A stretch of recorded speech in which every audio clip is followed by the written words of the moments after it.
Morning folks, and welcome to today's episode called Philip Green, The Unacceptable Face of Capitalism. And I'm going to kick this off with an excerpt from Oliver Shah's excellent book on Green. It's called Damaged Goods. Mr. Toad-like in appearance, with a bulging belly and a mischievous grin, Green turned into a business celebrity, often spotted on the front row of fashion shows between Kate Moss and Anna Wintour. Nut brown from the Riviera sun, his silver hair slicked back into a rat's tail, he relished the role he had carved out for himself as the retail industry's roguish uncle. Bankers from Goldman Sachs and HSBC fell over themselves to offer him money and advice. Simon Cowell and Ronnie Wood attended his parties. He paid his wife almost £2 billion in offshore dividends from his high street empire and made 2 headline-grabbing hostile takeover attempts for Marks and Spencer's. He was knighted by Tony Blair, and it all came crashing down in 2016. And this is the story that I'm going to tell today. Philip Green, the one-time king of the high streets, the opulent lifestyle, the aggression, the bullying, the greed. It is a cracking story. Enjoy. So Philip Green, born March 1952, Croydon, South London, into a middle-class Jewish household. Both parents were very entrepreneurial. His father owned an electrical goods retailer. His mother owned a laundrette, petrol station, buy-to-let properties, very unusual for a woman back then.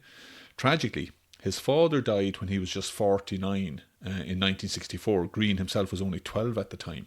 So his mother, Alma, she really became the key influential figure in his life at this stage. And she was the first of 2 women who Green really adored and actually listened to. He left school at 16, got a job with a shoe importer in East London. And while he never showed much drive or ambition at school, it was clear he was determined to make it in the clothes business. He had a lot of confidence, or in America you might say a lot of spunk, as we can see from this quote from a business guy who dealt with him at that time. He was straight out of school and quite full of himself. He was clearly someone who thought he was going to go a long way, even at that stage. So he spent a few years learning the rag trade, and then in 1973, at age just 21, he set up his own business. And the following years were really where he hustled. Not every venture worked out, but he had a sharp mind, quick wit, enormous amounts of self-confidence. He had, I suppose you could say, a certain charm, that was mixed with a lot of aggression. He had a good grasp of numbers, and he realised that he excelled at buying excess stock from bankrupt and in trouble retail companies and then selling them on to other retailers. So it was risky, scrappy deal making. Now in 1980, to much fanfare and publicity, because he really did court the press from very early on, he opened his own shop in Mayfair. He stocked up with designer labelled clothes, again from retailers that had gone into receivership, so the margins were high. In 1981, he famously launched this celebrity-branded denim venture with the actress Joan Collins. And while this wasn't a success, this link with celebrities, it becomes a constant throughout his life. I'm not sure if you're familiar with the term star fucker. It was coined by Rupert Murdoch. He was referring to Peter Mandelson, the British politician, because he was implying, this is back in the noughties, he was implying that Mandelson was overly keen on mingling with celebrities and power brokers, and how relevant that is now when we look at the trouble Mandelson is currently in over his association with Jeffrey Epstein. Anyway, it's fair to say that from a very early stage, Green was a star fucker. He craved the pixie dust that celebrities sprinkle. Anyway, his big break came in 1985 with 2 deals. First, he bought a bankrupt retailer, Bonanza Jeans, for about £1 million. Now, they had huge inventory that their bank had undervalued. So Green, he sold the inventory, and within a month, he was able to pay back the bank, basically then getting the retail stores for nothing. And then he merged that with another distressed retailer called Jean Genie, for which he paid £65,000 for an option to buy it. Then he negotiated with the wholesalers and manufacturers to bring costs down. Now, negotiate is a nice way of putting it, because Green is famous for his bullying, aggression, for shouting, cursing, threats of physical abuse.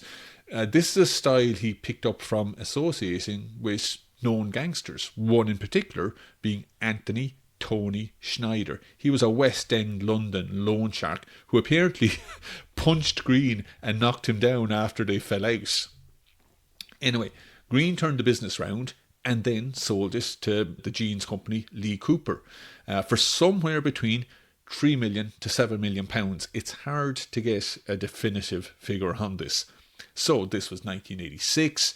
Green was 34 years old. He was still slim at this stage, sporting a Spandau Ballet hairstyle, and the press, who I mentioned he did court, they called him the Jean Genius. And because he was such a wheeler dealer, it's really hard to know how wealthy he was at this stage. But here's a very good account of his lifestyle, again from Oliver Shah's excellent book, and this is from one of Green's business partners.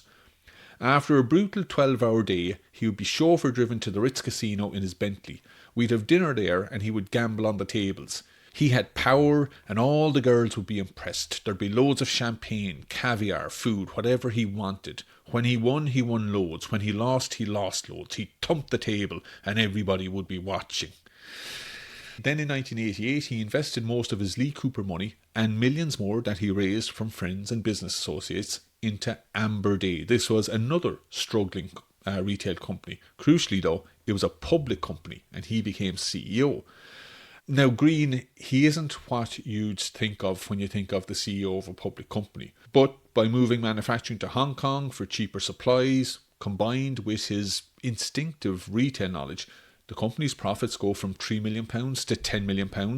And so initially his barrow boy kind of trading style, it went down well with the city and the share price more than doubled. But, I mean, running a public company, it requires transparency, and transparency and Green do not go well together.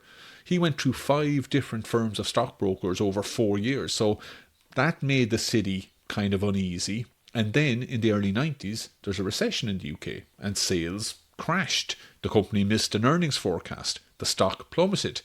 Then there was an investigation into some shady share buying. And while no charges came out of it, it revealed Green's connections to some pretty unsavoury characters. There was a convicted fraudster, as well as the loan shark I already mentioned, Anthony Tony Schneider, because he was one of the investors in Amber Day. And so, as a result, Green was ousted, and this resulted in 2 things. First, it left Green with a big chip on his shoulder, a real resentment towards the city, the investment community in London, which he saw was full of posh boys who were prejudiced against him. And it also turned Green off public companies. He vowed that he would never, ever run a public company again. Now, I mentioned that his mother was the first of 2 influential women who Green adored and actually listened to. And the second woman is Tina Palos, who he married in 1990. She owned a boutique in London with her first husband, so she was familiar with the retail business, and she plays a central role in Green's life from here on in, and in his business life. And whatever else I think about Green, he appears to be totally devoted to his wife, and they would go on to have 2 children together. Now, after the Amber Day, I suppose humiliation you'd call it, Green went back to what he knew, wheeling and dealing, but on a much bigger scale. First, he bought Olympus. This was a high street sports retailer that was being hugely mismanaged by Sears. Now, I need to point out, this isn't the US Sears. This was a UK retail and financial services company, so totally separate. And they were so desperate to get rid of Olympus that Green was able to buy it for just £1 plus inherited debt of around £20 million. And he turned it around within 3 years and sold it for £330 million and netted £45 million. Next, he bought Sears itself for £548 million, with backers that included the reclusive billionaire Barclay twins. They are fascinating characters who I will cover at some stage. Because Green realised that the inventory and the building that Sears had were worth more than the company itself. So he simply acted as the liquidator. It was a classic example of buy low, break up, sell high. And within 6 months, he and his fellow investors made about £280 million profit. So now, flush with cash and emboldened by his success and with some heavy hitters willing to fund him, including big banks lining up, he started laying the groundwork to buy one of UK's most treasured retailers, Marks and Spencer's, or M&S as everyone over here calls it. But then reports came out that his wife had bought about £25 million worth of M&S stock only days before Green's intentions would become public. And the British press had a field day over this. His banking advisors, they got the frights and Green had to back off. But not before calling his banking advisors double-barreled, and it begins with C and ends with S. Or as my granny would say, see you next Tuesday. Again, he was referring to the so-called posh boys in the city with their hyphenated names. Anyway, by this stage, Green and his family had moved to Monaco, where he and his family continue to reside tax-free. Now, you might be asking, as I was asking, well, how is Green able to swoop in and extract such value from these retailers? Well, for context, at this time, much of Britain's traditional high street, it was struggling. You'd changing consumer habits, you'd rising competition from supermarkets and discount chains, you had years of underinvestment, had left an awful lot of the major retailers undervalued in that they were land rich but cash poor, and so they were vulnerable to takeovers. And Green, with his very much enhanced reputation and big backers, he was ideally placed to take advantage of it. And so it was, in May 2000, that he swooped again, this time buying British Home Stores, or BHS as it's called, for £200 million. Now, this was founded in 1928, it had 156 outlets, and it sold everything from electronics to furniture and perfume and groceries at discount prices. But it was floundering at this stage. For the next 18 months after he bought it, Green, he worked 15-hour days, redesigning the stores, he tore through the inventory, he forced out slow-moving stock, went back to suppliers demanding deeper discounts, and it worked. At least in the short term, profitability improved. And 2 years after the purchase, BHS was valued at £1.6 billion. But what really made the headlines wasn't so much the turnaround, it was the huge dividends Green took out. £422 million in the first 2 years, nearly double the company's actual profits during that time. And this is a pattern that we'll see repeats itself as Green moved on to his next big deal. So this came in 2002 when he bought Arcadia for £850 million, putting in only about £10 million personally himself. The rest borrowed, and after the deal was done, his wife Tina held 92% of the company. Now at that time, Arcadia had about revenue of 2.3 billion. It had 2,400 outlets, but it was struggling to increase margins. But it did have great brands like Topman, Topshop, Burton, Dorothy Perkins, Evans, Miss Selfridge, all under the one roof. And Green, he immediately sold off some of the weaker brands, and he turned it around into a roaring success, at least initially. This is from Fortune magazine around that time. Green astounded the city, London's financial district, with the speed at which he turned BHS and Arcadia around and paid back much of the debt he used to take them private. He did it so effortlessly that the cry went up that he'd stolen the franchises for much less than they're worth. And in that same article, they went on to describe Green's retail expertise. Green attributes his success not to cheap acquisitions, but to a lifetime of plying the rag trade. He can price a fabric simply by rubbing it between his fingers. He can look at a rack of coats and predict which ones won't sell next season. He obsesses with presentation, from the floor plans to the lighting. In short, he's a manager's worst nightmare. True, he was a manager's worst nightmare, but he was also a nightmare for anyone to work with. And this is important. Former Topshop employees described toxic workplace encounters with Green. Here's an example of him berating a female employee. This is what he said to her. "You're absolutely fucking useless. I should throw you out of the window, but you're so fat you'd probably bounce back in again." And now it should be noted that at this stage, Green himself was no Slim Jim. So, as a result of all his success, the huge dividend he'd taken out from BHS, the turnarounds, his public profile was sky high, and the press were calling him the king of the high street. And he and his wife Tina were spending extravagantly. For example, for his 50th birthday in 2002, at a cost of £5 million, he chartered a private jet to fly 200 guests to a 5-star hotel in Cyprus, where the entertainment included Tom Jones, Earth, Wind and Fire, Rod Stewart. And to give you an idea of the type of partying Green and Tina enjoyed, the following, again from Oliver Shah's book. Forgive me, Oliver, I'm leaning on you a lot, but it's a fantastic book. This is where Shah writes about the atmosphere in the plane before taking off. There was a heavy-handed joke about cocaine. A polite voice told guests, "I would like to introduce you to the captain." An image of a boggle-eyed pilot appeared on the screen. His name is Charles. Some of you may have been this high with Charlie before, but for others, it's a new experience. There was applause and laughter. Ha ha. So, he's partying, having a great old time of it, making loads of money, and he is hugely still ambitious, and in 2004 he goes again after Marks and Spencer's. And this one turned into a very public and bruising row. So Green realised that to get M&S, he needed a CEO that would be respected by the city. And the top retail guy at that time was Stuart Rose. He was a very suave, urbane, well respected by the city. He had actually run Arcadia before Green bought it, and Rose had made £25 million from that sale. So Green offered him the top job if his bid for M&S was successful. But Rose turned it down. He knew what Green was like. He didn't fancy becoming Green's gopher.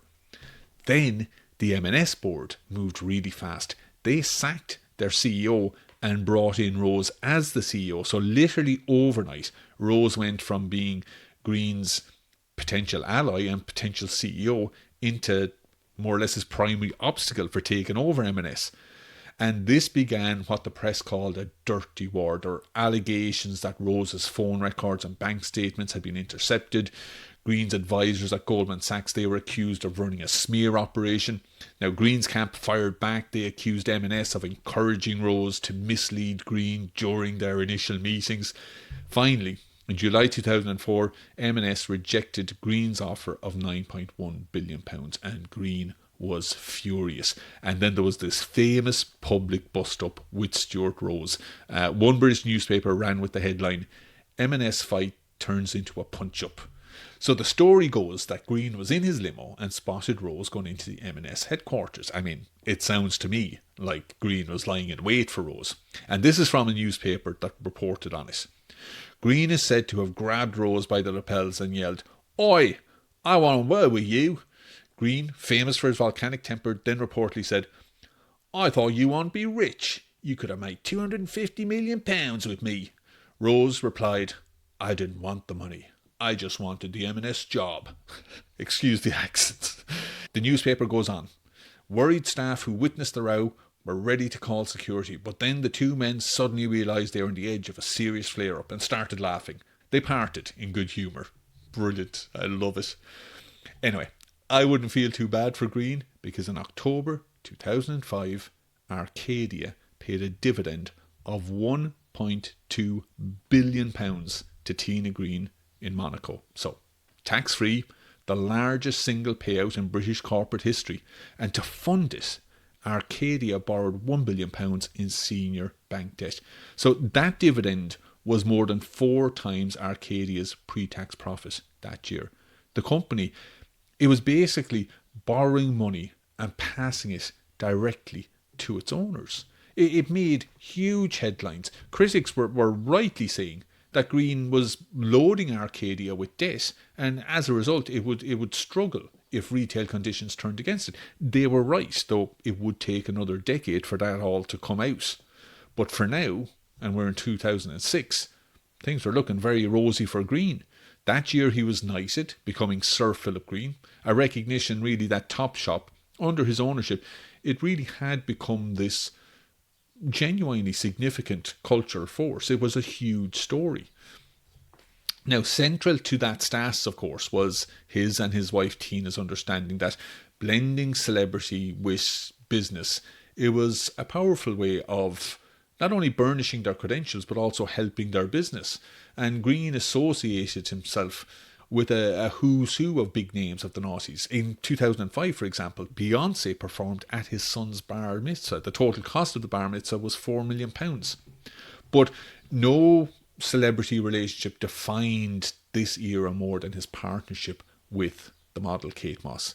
Like, she was his muse. She was the embodiment of what Topshop was trying to be. And Moss was brought in to design collections for the brand when the first collection went on sale at the Oxford Circus flagship store in spring 2007. The queues just stretched all around the block. And this was the moment, really. This was the height of his power, and Green's family wealth at this stage was estimated to be about £5 billion. And because he was so visible, always at parties, always hanging out with celebrities, he featured a lot in the press. And he was very keen to try and control the press narrative around him. Now, I already mentioned how he treated staff. Well, the press didn't fare much better. So here's one of the journalists who writes about his phone call from Green. He picked up his phone and he hears Green on the other end. "You fucking onion, you don't fucking get it." The reporter goes on to say, "It could only be Sir Philip Green on the phone. The negative piece the Evening Standard had written on his Arcadia retail empire had ticked him off royally, and as was his wont, he was straight on the phone to bark what he thought of it. You always knew such barrackings were coming, and when they did, you also knew his initial burst of fury, usually with the funniest concoctions of abuse and faux threats of violence, would eventually give way to a joke, a gossip, and the invitation to a cup of tea." So, yes, there was a certain charm there, I guess, and maybe some journalists did get an invite to have a cup of tea, but not all of them.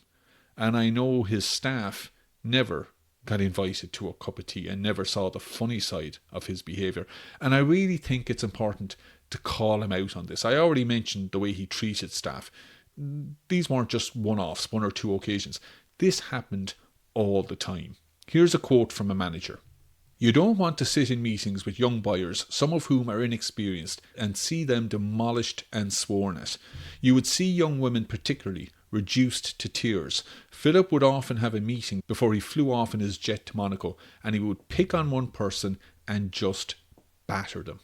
Anyway, it's now in 2009, and Topshop opened its first American flagship store on Broadway in Manhattan. Huge fanfare, but the timing was tricky. You had the global financial crisis. Also, US consumers, they found that the quality didn't always match the price tag, especially when Zara was offering higher quality, H&M was often significantly cheaper. And it was around this time, I think, that Green either just took his eye off the ball or just didn't have the wherewithal to move with the times, or maybe he was just taking too many flights with Charlie. Who knows?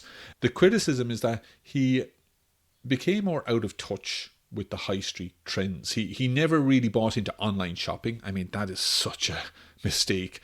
He famously lived off his Nokia brick phone, never got a smartphone. So he sort of really insulated himself from the changing winds that were happening in retail at that time. Fast fashion chains like Primark, Zara, H&M, like, they were able to switch their ranges in a heartbeat, and they were beating Green's outlets. Now, not that you'd think it, as Green continued to splash the cash. He spent over £6 million on his 60th birthday in 2012. This was held over 4 days in Cancun.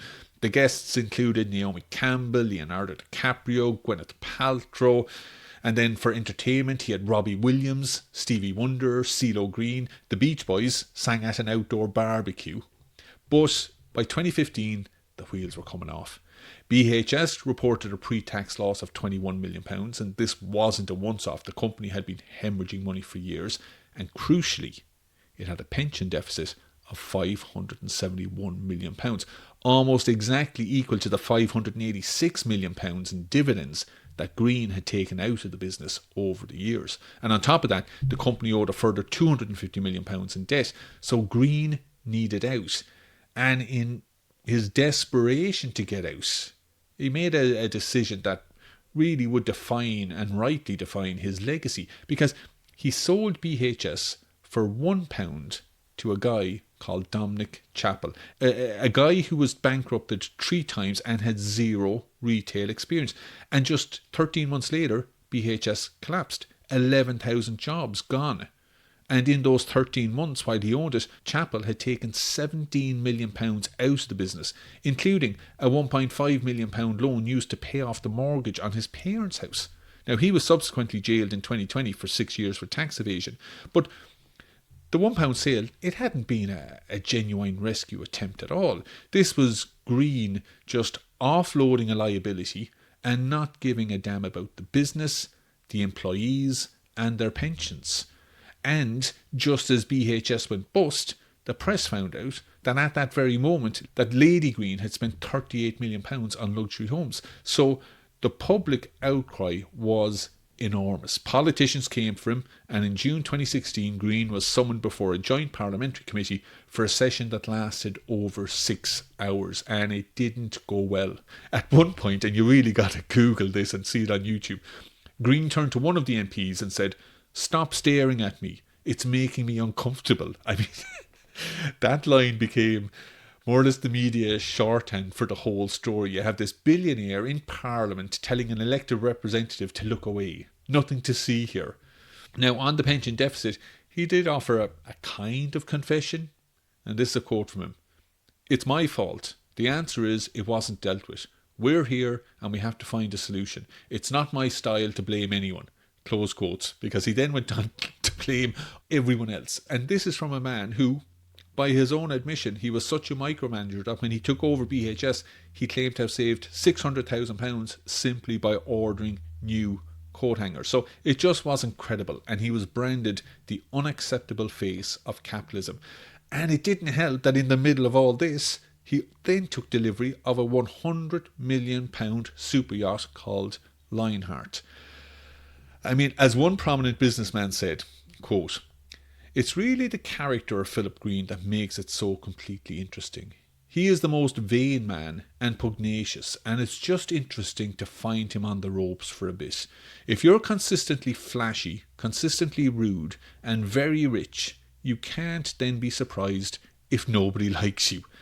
And so by now the politicians were threatening to remove his knighthood. The press, which had once called him the King of the High Street, they had a new name for him, Sir Shifty. And so eventually, after much stalling and then toing and froing, in 2017, Green agreed to pay £363 million into the BHS pension scheme.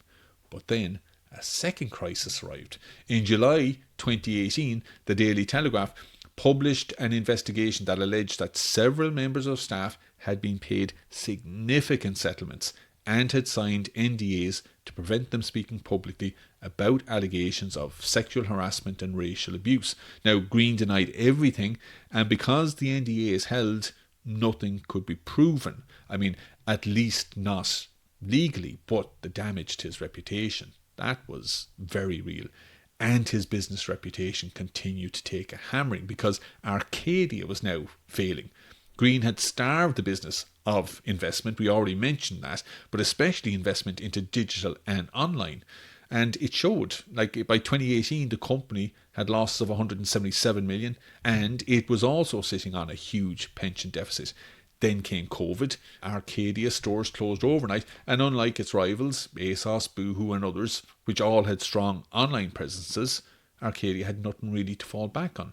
And in November 2020, Arcadia went into administration, and brands like Topshop, Dorothy Perkins, its top brands, they were snapped up by its online rivals.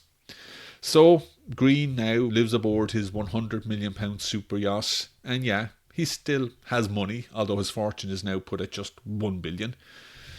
But, you know, outside of the money, he has lost so much. Like his reputation as the king of the high street, the guy who just had an innate feeling for how the fashion business worked, that's gone.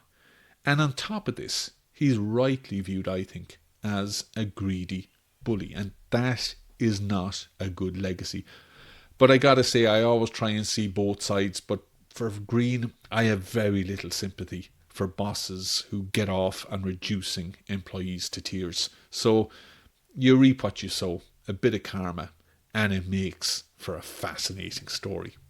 And that brings us to listeners' emails, and this one is from John, who'd love to hear the story of Sam Altman. And believe it or not, I didn't have Altman on my list, and I'd really like to dig into this, so I might actually do this one sooner rather than later. I might do it for next week.